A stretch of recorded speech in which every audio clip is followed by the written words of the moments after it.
बेटा बेटा इन बच्चों को मना कीजिए। शहीद 3 अक्षरों से मिलकर बना हुआ एक छोटा सा शब्द है जिसे कहना आसान है लेकिन होना आसान नहीं है। बड़ी आसानी से लोग कहते हैं फलाना का भाई फलाना का बेटा शहीद हो गया। जितना कहना आसान है साहब करना उतना ही मुश्किल है। जो जवान सरहद हिंद पे शहीद हो जाते हैं क्या उनके घर में उनकी मां नहीं होती? क्या उनके घर में उनकी बीवी नहीं होती? क्या उनके मरने के बाद रोने वाले उनके कब्र पे उनके बच्चे नहीं होते? सब होते हैं, फिर भी जवान शहीद क्यों हो जाते हैं? 4 लाइन भूमिका की लाइन बहुत कुछ कहने को बेताब है। कैसे करिया?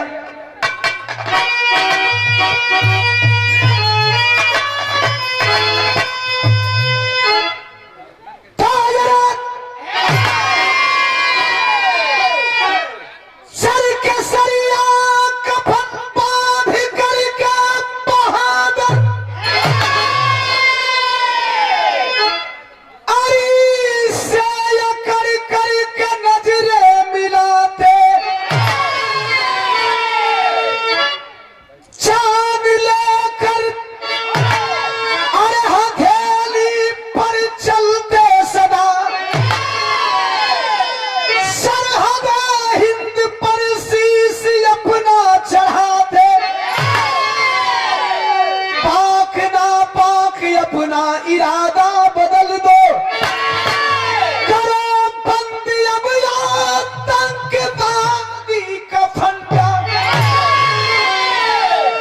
तेरे दीवाना कहे मैं तेरा बाप हूँ, मार दूंगा बेटा तेरे सीने पे झंडा।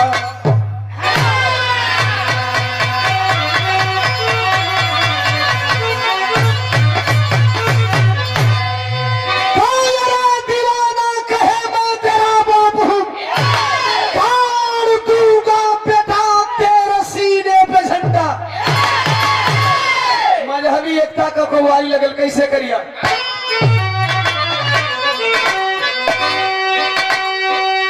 आप लोगों से कहना है ओम प्रकाश दीवाना का आज बनो न सीखी साई हिंदू, यारो बनो न मुसलमान। क्यों?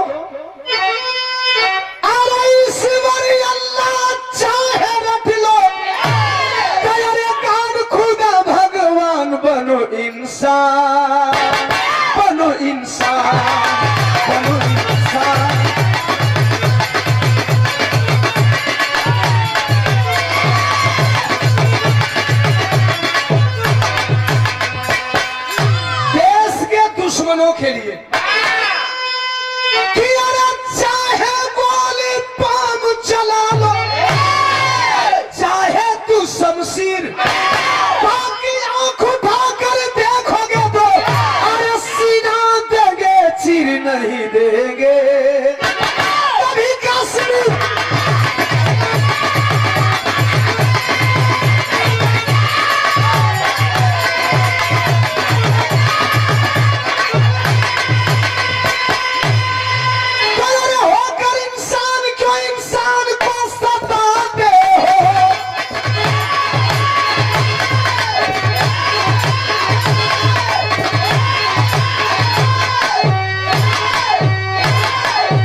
भैया हो। 30 सेकेंड अब आवाज में जहां मजा आएगा हंस लीजिएगा। 30 सेकेंड केवल विरह के बाद समझेंगे, सारी बात क्लियर हो जाएगी, शुरू से अंत तक विरह फाइनल हो जाएगा। जम्मू राजौरी, स्टेट जम्मू, जिला राजौरी, गांव का नाम दारा। दारा के रहने वाले फौजी डोगरा रेजिमेंट के जवान, रेजिमेंट की लड़ाई चल रही है अभी। अही रेजिमेंट का मांग चलता, बहुत सारा रेजिमेंट बा, खैर उधर नहीं जाना चाहता। डोगरा रेजिमेंट के जवान भानु सिंह का दुल्हन का नाम पूनम। भानु और पूनम के बीच में एक लौता लाल भाई एक ही बेटवा सूरज। 20 मई 1999 के दिना सूरज का उम्र 5 साल होता। 1 मई 1999 के दिन छुट्टी लेकर के बॉर्डर से घर पे आए। 2 मई के गैला मार्केट करे, मिठाई ऑर्डर कर दिए, केक ऑर्डर कर दिए, बयाना बटा कर दिए, बच्चे का जन्मदिन है मनाया जाएगा। घरवा इलम सजिया का खाना वाना खाए के सूतल हो, 9 बजे था, अपने में सौजा मशविरा करते हो, तब तक से अचानक फोन की घंटी बज गई। भानु सिंह फोन उठाए, बोले हेलो कौन? सामने से आवाज आ रही थी, भानु सिंह मैं आर्मी हेडक्वार्टर से आपका बड़ा साहब बोल रहा हूँ। जय हिंद सर। जय हिंद जवान, कैसे हो? कहा साहब मैं ठीक हूँ, आप कैसे? इतनी रात को अचानक फोन, कहीं जवान तुम्हारी छुट्टी निरस्त की जा रही है, तुम्हारी छुट्टी रद्द की जा रही है। कहा साहब क्यों? अभी 2 दिन पहले तो आया हूँ बॉर्डर से, कौन सी जरूरत आन पड़ी? कहे जवान तुम्हारी ही छुट्टी रद्द नहीं की जा रही है, बल्कि पूरे जवानों की छुट्टियां रद्द की जा रही है। चले आओ, पाकिस्तान ने बॉर्डर पे घुसपैठ कराया है, लड़ाई आर पार की कब लग जाए कोई गारंटी नहीं, जवान चले आओ। किसी तरह रात गुजारा। सवेरवा भइले वर्दी चढ़ा के जब भानु सिंह अपनी दुल्हन पूनम से विदाई ले थे, खून भी रोवत है। दुल्हन का आंखिया में आंसू भरल, फौजी पति कलश करे पागल, तू फौजी की दुल्हन है और फौजी की दुल्हन फौजी पति को बॉर्डर पे विदा करते हुए रोती है, चुप हो जा। कलश साहब अखिया में आंसू का कारण ही नहीं बा। कहे कौन कारण बा, जरा बताएगी? तो दुल्हन रो करके बता रही कि मैं क्यों रो रही हूं। एक बात हमारी सुन लीजिए।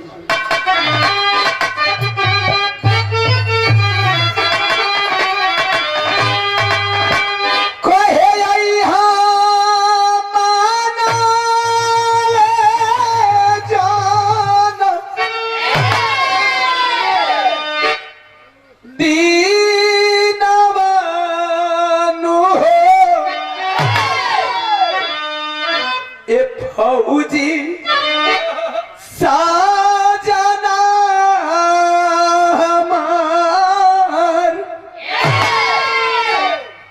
इनिया देखा था ना, यार देखा, ए लड़के रे चुप, ए मोबाइल बंद कर, ए लड़के बंद कर, तुम्हें मोबाइल देखना, घर चल जाओ। एक आजना सैन वाला उनके मना के रहा यार, इतनी लोगों में कोई आवाज ना था, खाली जैसे आवाज आवत है। हम जब थोड़ा रुकते हैं कुछ सेकंड के लिए तो यही देखने के लिए कि ऑडियंस का मूवमेंट क्या है। साइलेंट हो गया, बचवा थोड़ी दिखावत ही, अखिया बरसत है झरझर झरझर, कहत ही कि बरसेला हे सूरज के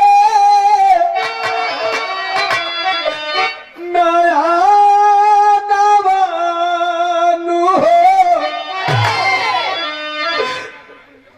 फौजी साजना हमार।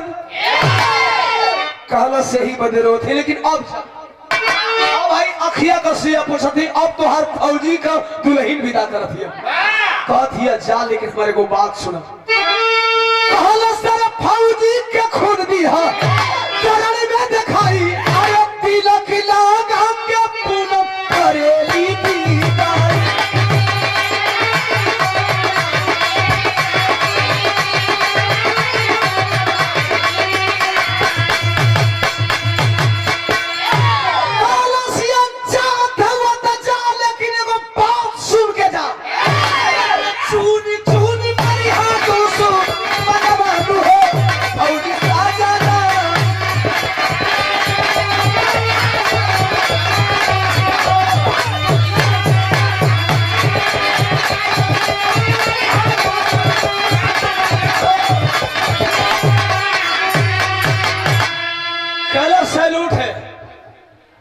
दुल्हन तुम्हें सैल्यूट है, फोन बंद हो कोई कहोगे। हाँ जा रहा हूं। चला है जवान, बॉर्डर पे ड्यूटी लगी।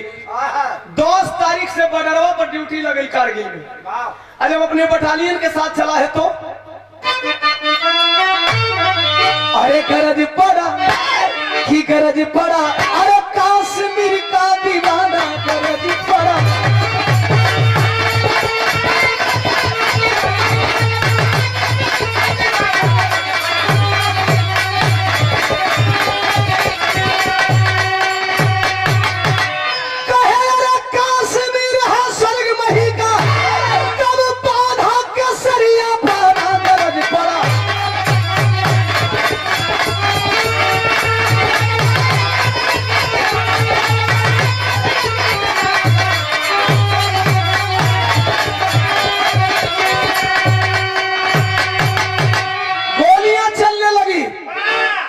दिन कारगिल पर किया चढ़ाई, अरे तमार मार पैरी को किया धराशायी, कि अरे तो फौजी मरा या कुछ घायल हुआ है, तब बारूद से दहला जमाना गरज पड़ा।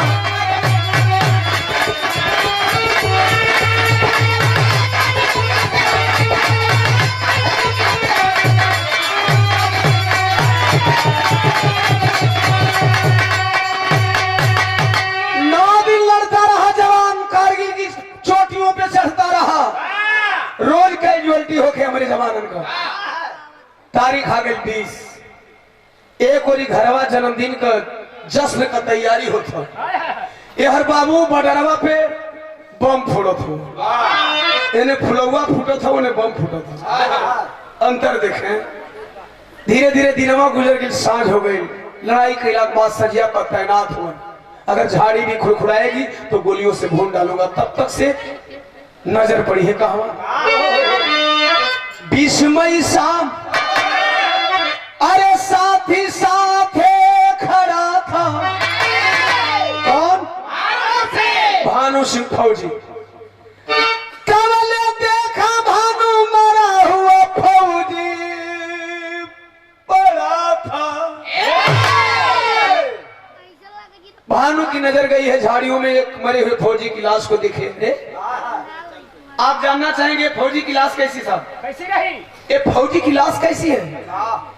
एक दिन पहले जो हमारे देश के जवान मारे गए थे, जिनकी कैजुअलिटी हुई थी, हमारे बचाव दस्ते के लोग, इंडियन आर्मी के बचाव दस्ते के लोगों ने जवानों के लाश को इकट्ठा किया, लेकिन एक जवान की लाश झाड़ियों में छुप गई थी। रात के अंधेरे का फायदा उठा करके आतंकवादी उस लाश को उठाए और अपने बंकर में ले गए।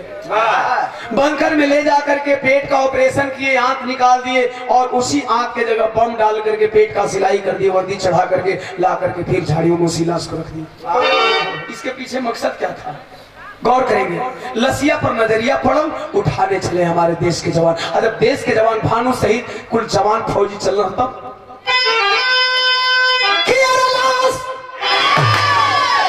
तब उठाने बहादुर चला है, हो गया बम का निशाना गरज पड़ा काश्मीर का।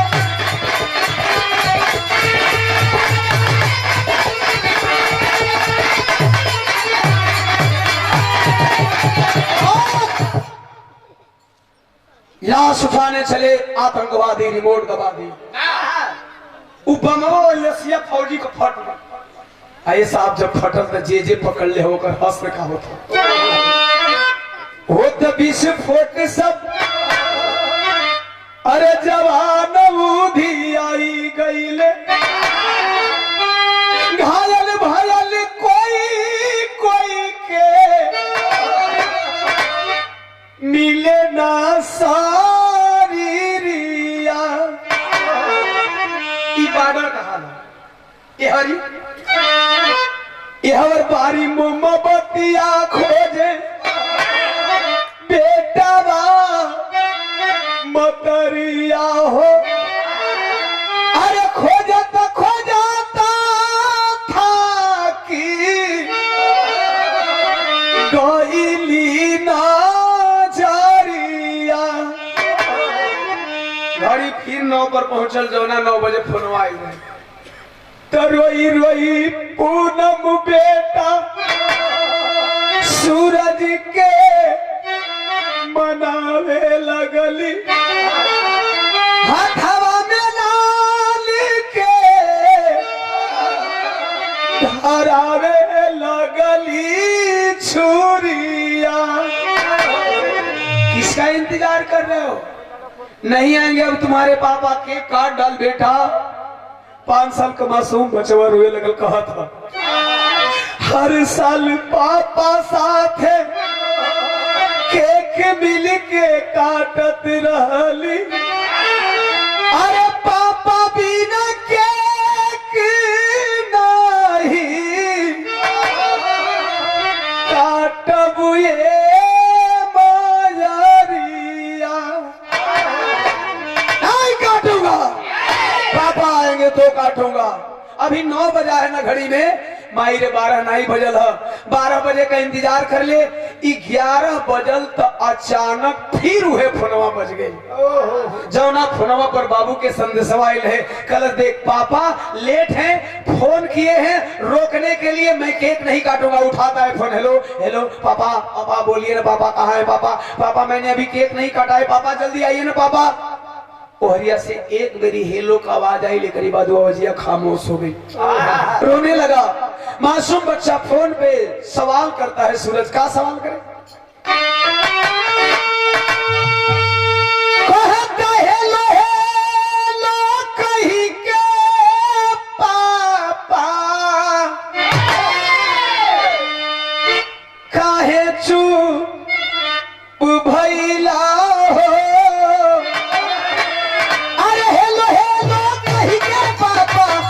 चुप भइला हो, बेटा के यही बकी नाही, बेटा के यही बकी नाही, काहे भइला हो?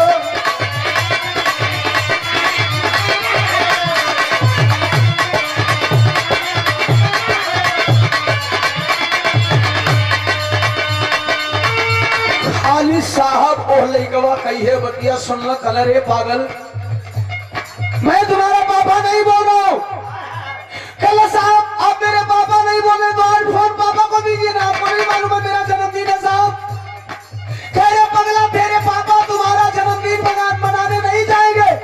कैलाश क्यों नहीं आएंगे? पापा नाराज है क्या? हाँ तुम्हारे पापा तुमसे नाराज है, और नाराज होकर के तुमसे बहुत दूर चले गए। कैलाश कहाँ मजाक करत रहे? आज हमारे जन्मदिन में मजाक करेंगे, आज वाला दिन मिला साहब से बताओ ना कि मेरे पापा के कहा भाई साहब, तू क्या बोला था? साहब साहब बोला कि मेरे पापा के कहा भाई, तब उस साहब का तेरे बेटा सुन तेरा पापा के कहा भाई। अरे कईले लड़ाई बस दी, ये लाल पापा तो हर, अरे तो मुझसे बबुआ सधिया,